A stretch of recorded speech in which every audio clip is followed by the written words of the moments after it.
Supreme Court. He started his legal career in 1980 as an advocate in the chambers of Mr. Natarajan, senior advocate, and Mrs. Ramani Natarajan.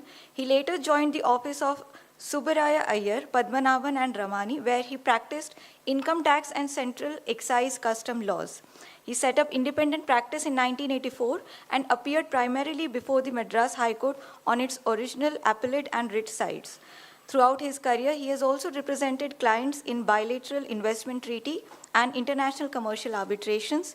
He is an authority on tax, company, and constitutional matters, having authored several highly regarded legal commentaries. He has appeared before the Supreme Court in several landmark cases and written over 300 articles in various newspapers, journals, and periodicals.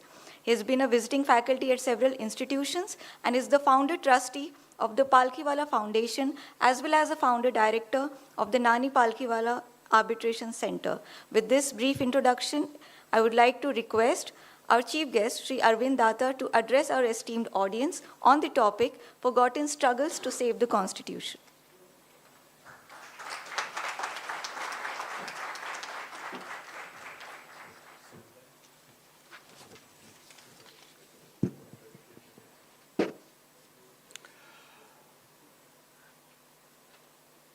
Honorable Justice Oak, Honorable Justice Ujjal Bhuyan, Justice Patil, Justice Kuge, Chief Justice Gangapurwala, Chief Justice of our Madras High Court. Sir, you're still remembered with great affection and we miss you in Madras.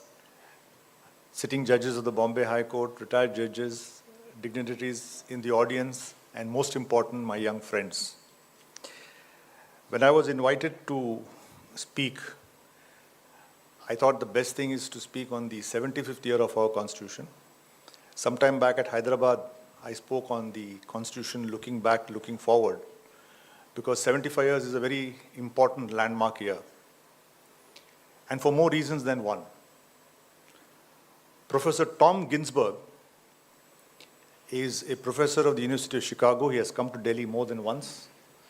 He's written quite a few books on comparative constitutions. So Professor Ginsburg has studied 190 written constitutions which have been written after 1789, which is the US Constitution. And the statistics show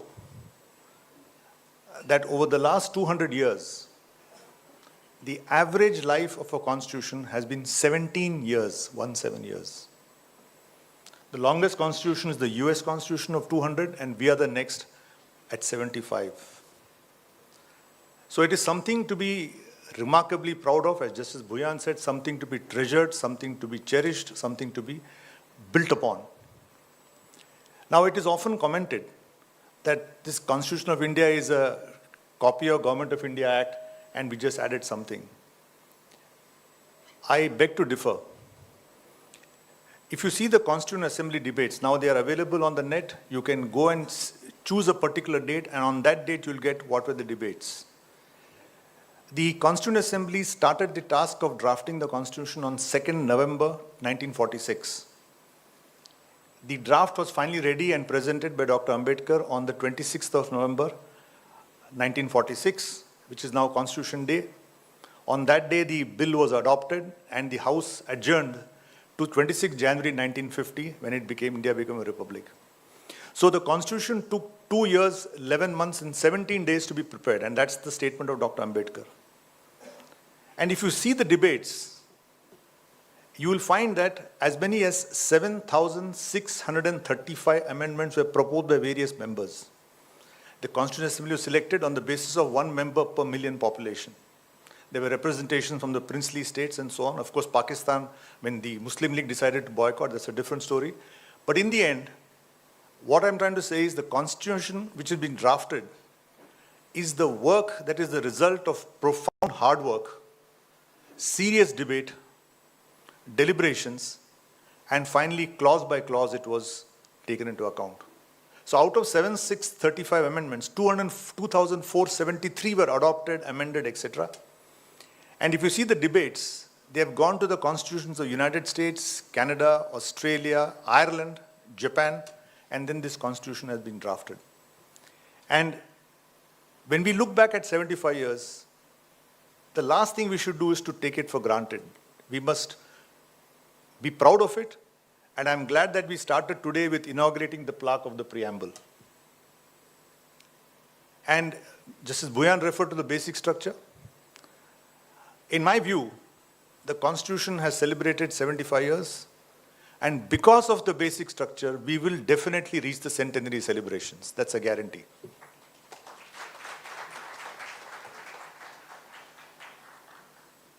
Now, the 75-year journey has not been smooth. It has had ups and downs. The worst period for the Constitution was between 1967 till 1977. It was the worst period. And repeated attacks were made on the Constitution. And it was the judiciary which ultimately came to save it. And as I'll tell you later, we must also credit members of Parliament for saving the Constitution. I'll come to that point later. So what were the forgotten struggles of the Constitution? And before I get to the actual struggle, we mentioned that the major cases which came up from 67, after Golaknath, you had the bank nationalization, you had the Privy Purses, you had the Kesan Bharati case. We also forget in between the Bennett-Coleman case on freedom of press. All these cases, one common feature was Mr. Palkhivala. But let me tell you, it was not just one man. There was a whole team of lawyers, Mr. Swarabji, Mr. Anil Diwan, Mr. Shanti Swarup. All these people put together and formed the team which put forth these cases. And I've been asked to tell young students about this particular gentleman. After he passed away in December 2002, it was decided to write 2 books about him. One was a general biography which was given to Mr. M.V. Kamath. And there was a legal biography. We decided, the Palkhivala Memorial Trust decided that we should have a book which chronicles his legal journey. And that task was given to Mr. Sorabji and myself. And I had the unique privilege of doing research for the book. I must have gone to Bombay 17, 18 times. It took 7 years to write. I had the privilege of interviewing, fortunately in 2002, many people who worked with Palkhivala were still alive. So I could interview virtually everybody who worked with him. Late Justice Y.V. Chandrachud, I interviewed Ravindra Narain, D.M. Popat, all these people who worked with him I interviewed. And as a student, and this is for the young audience here, I always wondered what makes one person reach stratospheric levels of success. There are people who are successful, there are people who are very successful, and there are people who are reach super success. What is the ingredient? And after studying, interviewing people and so on and so forth, reading various books, I realized that there is no one ingredient. And I realized more important, that you don't need any kind of privileged background or any kind of thing to ultimately achieve. Just look at the life of Palkhivala and then I'll go on to the main topic of my discussion. Palkhivala's father owned a laundry. They lived in Tardeo. Those of you in Bombay, you know that Tardeo is not the most upmarket suburb. They lived on the 2nd floor in Tardeo. He did not go to any fancy privileged school. His school was Master Tutorial College. That was his school. He never went to Oxford, never went to Cambridge. In fact, he wanted to learn accounts. So the principal of his school said, I'll teach you. But Palkhivala said, my father can't afford the fees. So Principal Banaji taught him accountancy free of cost. And when he wrote the first book, Ganga Palkhivala's Income Tax, Behram Palkhivala, his brother, told me, whom I had opportunity of interviewing countless number of times, I've been in his house number of times. He said that Palkhivala, one thing about Palkhivala also, look at the thing which is very interesting, how destiny plays a part.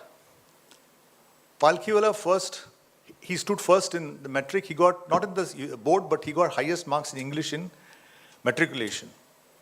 In first year college, he got highest marks in Persian. Then he did MA literature, BA literature, MA literature. He wanted to be an English professor. At that time, university had only one vacancy, and he stood second. So one lady got selected, he lost. He couldn't get selected as an English lecturer. Then he tried to write ICS. So Behram tells us that the day the exam was in Delhi, there was a serious epidemic in Delhi, something like COVID. It was very, very serious. And his parents said, Nani, don't go. He never disobeyed his parents, so he said he did not go. So he missed that ICS time. Then his father said, why don't you do law? That is how after doing BA, MA, then in 1942 he joined law college. And one thing about him, which is a common feature which for all of us have to remember, whatever else is a plus or minus, one common feature is extreme hard work. There is no substitute for extreme hard work in any profession, in any way. In my book, Courtroom Genius, I have said, if you read Malcolm Gladwell's book, Outlier, he says the only distinguishing feature of outstanding success is 10,000 hour rule. 10,000 hours of deliberate practice is mandatory to achieve any kind of mastery in a subject. So unless you're willing to put in that kind of work, you're lost out in the beginning itself. But look at this man's thing, because this is very important.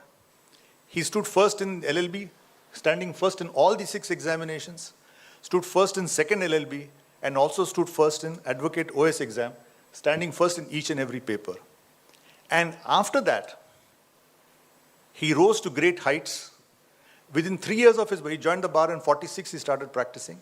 In 4 years' time, he had bought a beautiful house in Marine Drive, and he was one of the busiest lawyers at a very, very young age. So, my dear young friends, I want to tell you, you need not be the son of a judge or a lawyer. You need not be the son of a very big businessman. The world is open to you. It is very, very important that you follow these lessons, what we have learned from Mr. Palkhivala, from the other great lawyers and judges.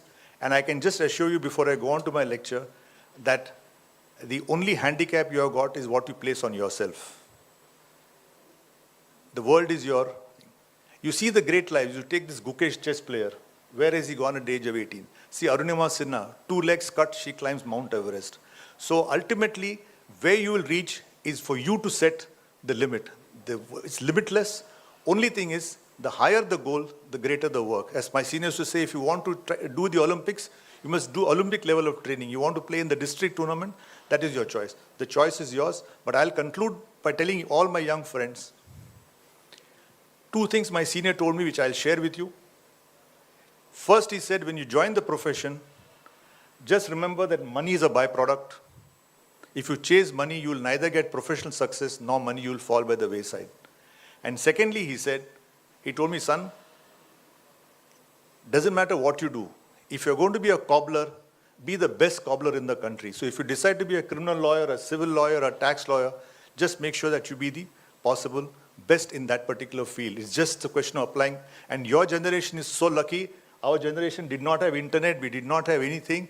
We did not have SEC online. So searching itself was a nightmare going through AR manual. So with all the things available to you, artificial intelligence on the horizon, I think the world is open to you. Just go for it. And I can honestly say that if you work hard, have a proper strategy, you cannot fail in the legal profession. So good luck to all my young friends. Now come back to this topic of forgotten struggles. Now the forgotten struggles can be put in 2 parts. This constitution was attacked by amendment itself, and constitutional principles were saved by certain important judgments, and I'll just touch a few upon them because of shortage of time. When you look back at 75 years, you find that there are so many fascinating points, and my most favorite judgment is Anwar Ali Sarkar, and that is the judgment of Vivian Bose, and I will reserve it for the last. Now the constitution came in 1950. Immediately after they started taking zamindari lands, High Court after High Court struck down the laws. Kameshwar Singh, other cases are there. And that led to the first amendment, where they started the 9th schedule, which actually is paradoxical in a constitution. In a constitution, you have a schedule which says that once you're in the schedule, you can't question that law at all. But that was upheld initially. And in 1951, Shankari Prasad. And fast forward to 1965, the first struggle comes. We come to Sajjan Singh versus State of Rajasthan. It's AR 65 Supreme Court, page 845. I'm telling you can note down. Please go and read it when you get time. Sajjan Singh questioned the 17th Amendment to the Constitution. By 1965, within 15 years of our independence, the Constitution was amended 17 times, and Sajjan Singh added 24 laws into the 9th schedule. So now you could not challenge 44 laws were in the 9th schedule, which could not be challenged. They could violate 14, they could violate 19, they could violate 31, no challenge. Palkhivala was engaged to appear, but he could not reach on time. Judgment was reserved. And now, this is not strictly speaking dissenting because all the 5 judges in Sajjan Singh upheld the 75th Amendment. But 2 people, and these are the small points which ultimately were struggles which eventually led to saving the Constitution. 2 persons felt uneasy, Hidayatullah and Mudholkar. Justice Hidayatullah, very beautiful judgment. He says, very unique part of our Constitution is to amend fundamental rights, you require simple majority, the prescribed majority. You don't require ratification of states. But to amend some other part of the Constitution which is not fundamental, which is not so important, you require ratification of states also. So Hidayatullah poses the question, look at Article 368. Are fundamental rights a plaything of the majority? Is it some kind of toy which the majority can decide? And he leaves it at that. But the judgment of Justice Mudholkar must rank as one of the all-time greats in our constitutional history. He starts off by saying, all right, you can amend the Constitution. What is the limit? To where can you go to amend the Constitution? Because in Shankari Prasad and Gajendra Gadkar in Sajjan Singh, he says, power of the Parliament to amend the Constitution is untrammeled. They can amend anything and everything and nobody can say anything. But Mudholkar puts a question mark. He says, he asked himself the question that, yes, you can amend anything. But he puts a rhetorical question and asks himself, suppose the Constitution is amended and you delete right to free speech, you delete freedom of religion, you delete liberty. Does what remains, can it be called a Constitution? Can you have a Republican democracy without these things? So where do we draw the line? And as Justice Bhuyan pointed out, it was Chief Justice Cornelius whose judgment he referred to. But now the more important thing is, Mudholkar used the word essential features, and this is before Dieter Conrad spoke on basic structure at Banaras Hindu University. Mudholkar asks the question, where are the essential features? We keep saying essential, we keep saying basic. What is essential? What is basic? And he says, most important of all, Justice Mudholkar in the last 3 paragraphs says, look to the preamble. There are your essential features. And what is the preamble we open today? Liberty, equality, fraternity, social justice. These are the essential features which cannot be taken away by anything. So he puts that question and leaves it aside, and that later on becomes, up to Kesan Bharati, the point for going. Now, Darayas Khambata has spoken on the basic structure, so I won't touch that topic. Justice Bhuyan also has mentioned this attempt to review the Constitution, which I think is a very sad episode in the history of our Supreme Court. There was no application for review. Justice Ray said, when Palkhivala asked, who asked for review? Justice Ray said, Tamil Nadu government has asked for review. Justice Govind Swaminathan was the Advocate General of Tamil Nadu. He got up and said, my lord, we never asked for review. Then he said, I think Gujarat. Then J.M. Thakur, he said, we also never asked for it. And then it became embarrassing for the Chief Justice. And then he finally said, it is resolved. The bench is dissolved. So, what was very important is, out of the 13 judges who gave Kesan Bharati judgment on April 24th, 1973, only 5 remained. 8 were new judges by 1975. And there was a good chance of their saying that we will not understand basic structure. And apart from Andarujana's book, I think the best account of the review is the annexure to Prashant Bhushan's book, Case That Shook India, where he has recorded exactly what the questions are. And some of the answers are very, very shocking. Justice Beg asked the question. He said that what is basic structure? We are not able to understand. It's so confusing. And Palkhivala's reply was, he said, without being flippant, my lord, I cannot believe that the Supreme Court cannot understand its own judgment. He said there are so many phrases in the English language which are not capable of defining. Due process, essential features of legislation. These are not to be defined, but they can be understood by the judges. It's a very, if you get Case That Shook India in your library, Please see the last chapter. Prashant Bhushan has actually recorded exactly what happened, and we have also reproduced with his permission in Courtroom Genius. So this is the second point I wanted to mention.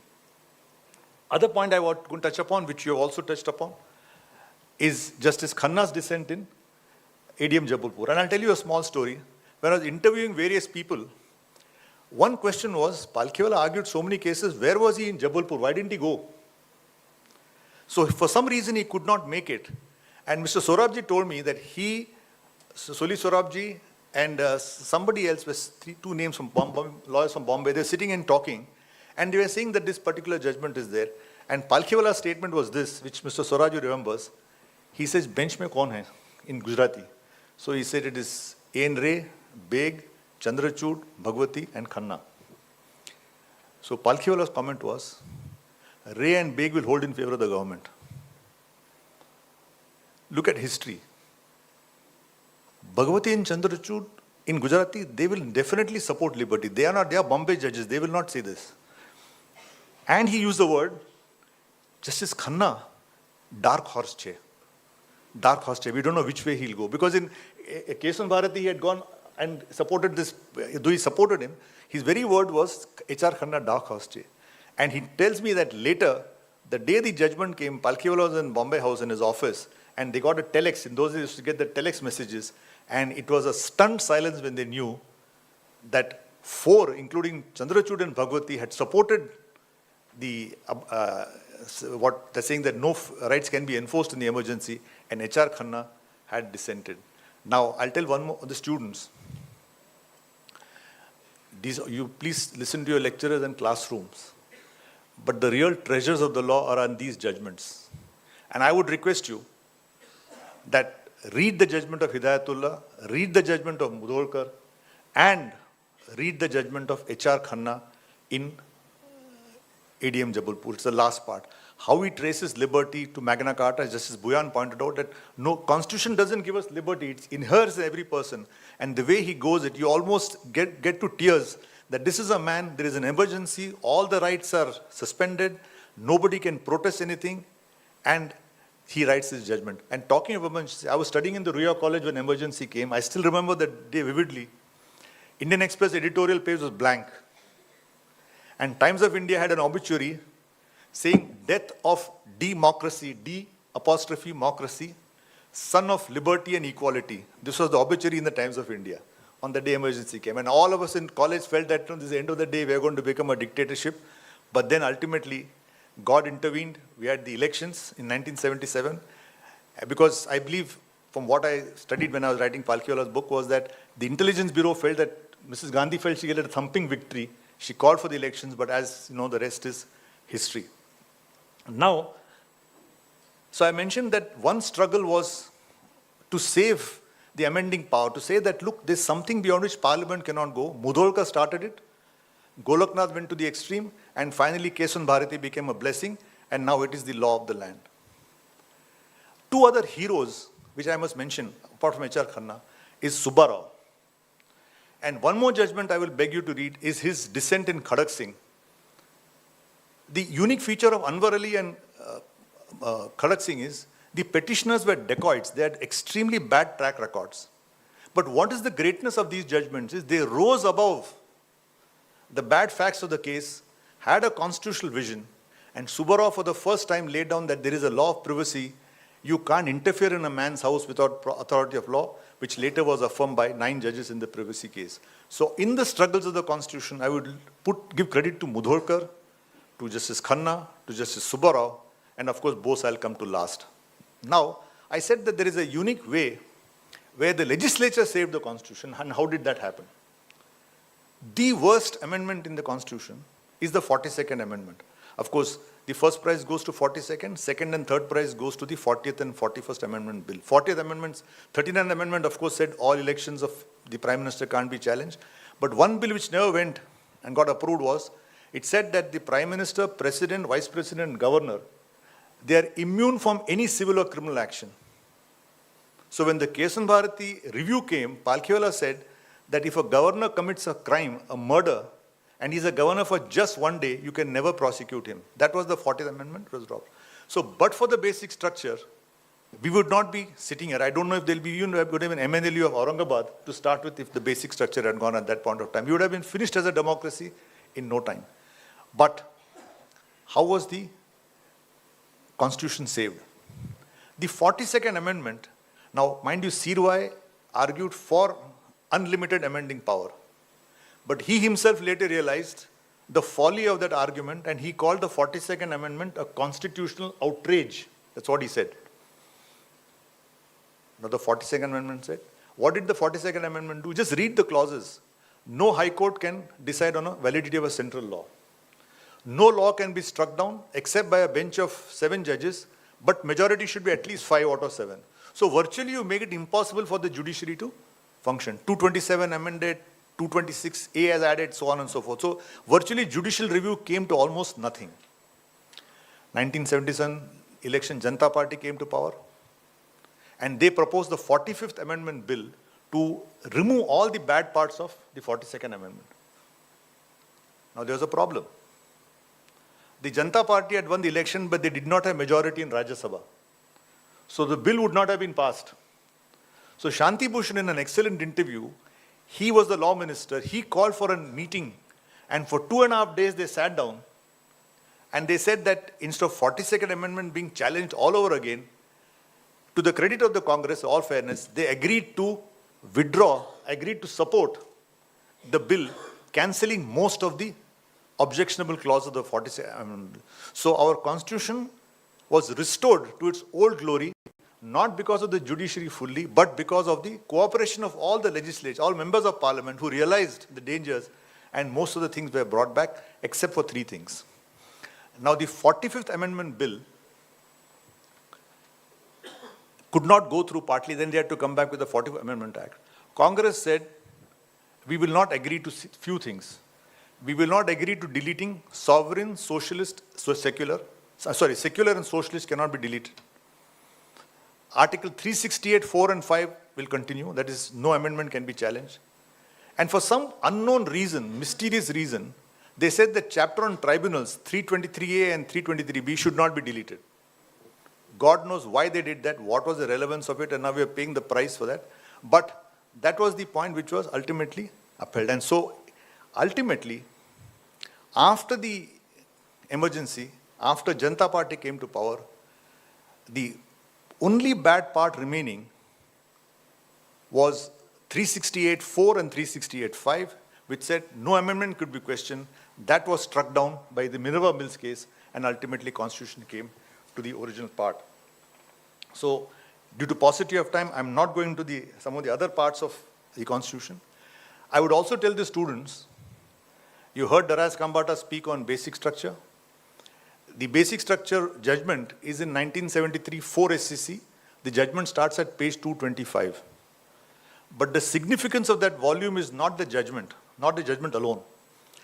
In the journal section, all my young friends can kindly see, are the arguments of written submissions of Palkhivala, of Sirwai, of Nirande, of V.G. Ramchandran, and so on and so forth. So that's a very beautiful collection of various submissions that they have made, and try to read the initial portions. You will find more than 72 constitutions have been referred to, more than 100 various commentaries have been referred to. The amount of hard work that has gone into the Constitution is there. It's a different story. There's a whole story of how the judgment was, the case was argued, but there is no time today. But at the end of the day, please go through this volume and study those arguments made by these great lawyers. And finally, I'll conclude by my favorite judgment, Anwar Ali Sarkar. Anwar Ali Sarkar was delivered in 1951. Equally important, those of you who are students of law, what I recommend to you as students, and that's what my seniors taught me, if you're reading Anwar Ali Sarkar, 52 Supreme Court, page 75, it affirms a full bench judgment of 5 judges of the Calcutta High Court. So always take the trouble of reading the Calcutta High Court judgment, and you'll get a lot of fund of knowledge on that basis. You take Atyabari, go to the Assam judgment. So every important Supreme Court judge, if it has come from the High Court, please see the High Court judgment. H.S. Dhillon, see the full bench of Punjab. So in that way, Anwar Ali Sarkar was a case immediately after independence. Now kindly see, the whole struggle to save the constitution is the desire of the executive, desire of the elected government to put forth its its manifesto,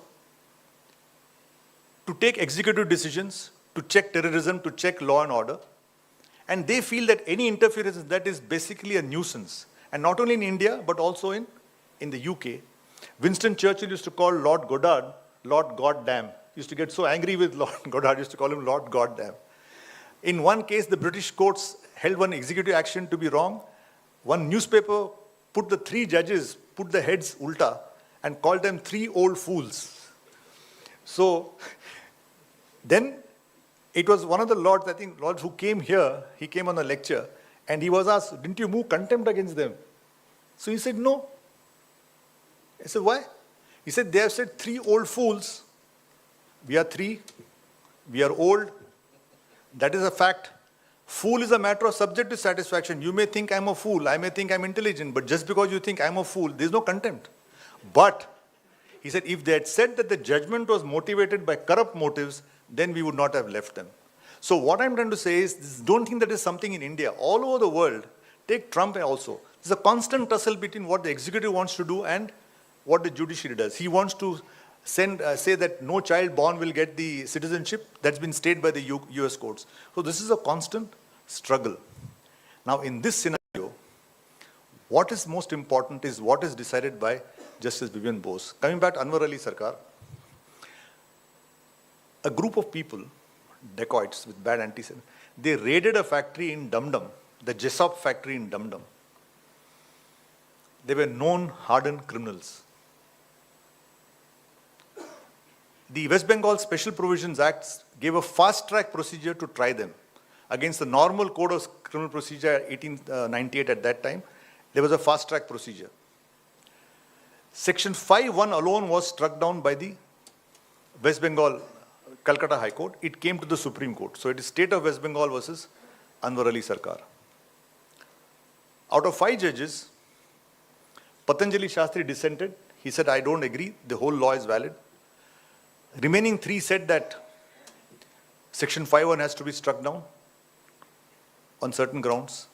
But, and now is the most important point, I would humbly recommend that Justice Vivian Bose's judgment, it's called Concurring in the AR. It is only 17 paragraphs. Only 17 paragraphs. But in my view, in my humble view as a student, it is the essence of our constitutional law in those 17 paragraphs. And I read it again and again. I read it again last night. And that judgment says in 17 paragraphs what is law, what is equality, what is a democracy, what are liberty. In 7 masterly paragraphs, Justice Vivian Bose says what is the struggle which the judiciary must grapple with to save the constitution. He says, I don't care whether it's expedient, I don't care whether it's for good government, I don't care whether it is to tackle a social problem. And he puts it very beautifully. When you remove the froth and foam of discussion and keep all the dialectics aside, and then it goes on the last paragraph. And then he says that ultimately, just see the impact on the common man. You have taken these dacoits and put them in a fast-track procedure. They may be dacoit, but that doesn't matter. But how does it justify doing so and depriving them of the normal procedures of criminal law? But that judgment of Vivian Bose is the microcosm of the struggle to save the constitution. Every time the government comes with a law, today you have new issue, new internet, data privacy is an issue. You have issues of terrorism. Every time there is an intention of having a law which tries to solve the problem by trampling over fundamental rights. And at that point of time, the lawyers, the judges, whoever they are, have to read Vivian Bose's judgment and say, yes, there is a problem, but does the end justify the means? That is the answer we have to say. And I'll conclude by just quoting Palkhivala, who gave a fantastic lecture in Madras in 1971 after the 24th, 25th, 26th Amendment was passed. And he says that the only way the Constitution can be saved is by eternal vigilance. Don't take the Constitution for granted. We are stayed for 25 years. But please don't forget, Sri Lanka has had 3 constitutions. Pakistan has 5 constitutions so far. Nepal has 6 constitutions. So this glorious document, which is for 75 years, must be constantly nurtured and preserved. Thank you so much for giving me a patient hearing. Wish you all the best.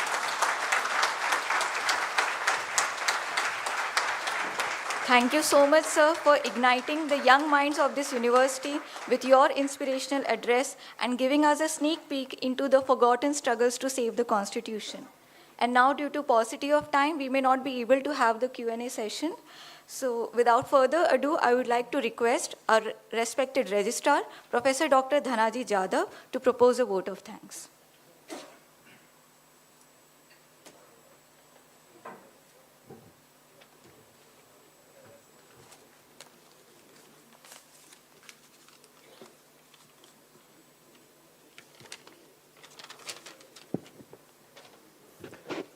Dignitaries on the dais, most valued invited guests, ladies and gentlemen, I am standing before you with the utmost humility and great privilege to propose vote of thanks of this momentous occasion. First and foremost, I would like to express my indebtedness to the chief guest of the today's function, Honorable Shri Arvind Datar, Senior Advocate Supreme Court of India, for accepting our invitation and making it convenient to deliver Let M.L. Pendse Third Memorial Lecture. Thank you so much, sir, for your incredible address. In his insightful address, he has interwoven the dimension and dynamics of struggle for protecting the Indian Constitution. As he has highlighted a few of those judgments of the Supreme Court which played a significant role in protecting the Constitution, which is the highest law of the land. The Constitution, when we consider as an epitome of justice, the lawyer's role played in these few of those judgments, it has not only saved the Constitution, but it has heightened the credibility and nobility of the legal profession. And inconsequentially, this has fulfilled the patriotic aspiration of the great constitutional maker. Thank you once again. I take this opportunity to thank Honorable Justice Abhay, Judge, Supreme Court of India, and the Chancellor of Maharashtra National Law University for his presidential address. His Lordship always strive hard to explore in terms of academics and excel in terms of development. Thank you, sir.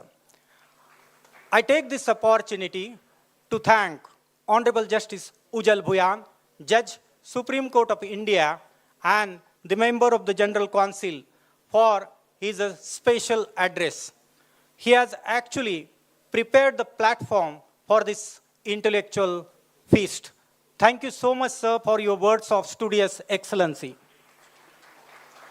I take this opportunity to thank Honorable Justice Ravindra Guge, Judge, High Court of Bombay, and the member of the General Council, member of the Executive Council, for his constant support and guidance for this entire event. I equally take this opportunity to thank Honorable Justice Pangesh Patil, the member of the General Council, for his constant support and guidance. I place on record my sincere thanks to Honorable Justice Sanjay Gangapurwala, former Chief Justice of Madras High Court, for his gracious presence. We are really gratified by the august presence of Honorable Judges of Bombay High Court, sitting and retired. Your gracious presence always encourages us to do something in academics and do something for the development of the university.